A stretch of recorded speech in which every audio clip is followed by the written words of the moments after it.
सौरभ नाईक आपण पाहताय NDTV मराठी सकाळी 8च्या बातमीपत्रात आपल्या सगळ्यांचं स्वागत आहे।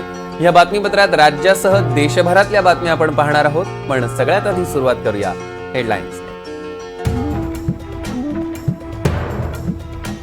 आरोपी डॉक्टर अजय तावरेंसाठी ससूनमध्ये आमदार सुनील टिंगरेंनीच वेल्डिंग लावल्याचं उघड। टिंगरेंनी मंत्री हसन मुश्रीफांना लिहिलेलं पत्र, विरोधकांकडून ट्विट। ससून प्रकरणात डॉक्टर तावरेंच्या चौकशीसाठी नेमलेल्या समिती अध्यक्षावर भ्रष्टाचाराचे आरोप। डॉक्टर पल्लवी सापळेंचं प्रकरण पुन्हा चर्चेत। ससून रुग्णालयात 3 लाखांसाठी रक्ताच्या नमुन्यांची छेडछाड। अतुल घटकांबळेंकडून 50,000 तर डॉक्टर हळनौरकडून 2.5 लाख जप्त।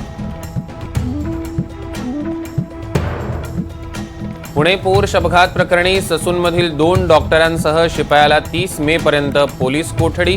डॉक्टरांवर रक्ताचे नमुने बदलल्याचा आरोप, तर शिपायावर डॉक्टरांना लाच पुरवल्यानं कारवाई।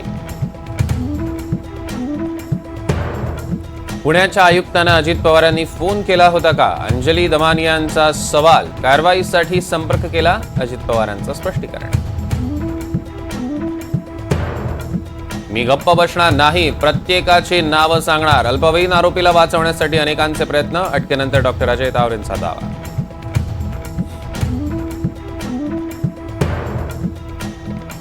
पावसाळ्याआधीच कोस्टल रोडला गळती। बोगद्यात पाणी गळती सुरू झाली की काय? कोस्टल रोडच्या कामाच्या दर्जाविषयी प्रश्नचिन्ह।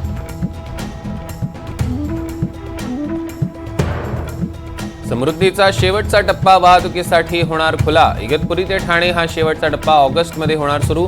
MSRDC कडून शेवटच्या टप्प्यातील कामं सुरू। विधानसभा जागा वाटपावरून महायुतीत रस्सीखेच। कोणी किती जागा लढायच्या यावर तिन्ही पक्षाचे नेते एकत्र येऊन योग्य फॉर्म्युला ठरवतील। भुजबळांच्या वक्तव्यावर फडणवीसांचं प्रत्युत्तर।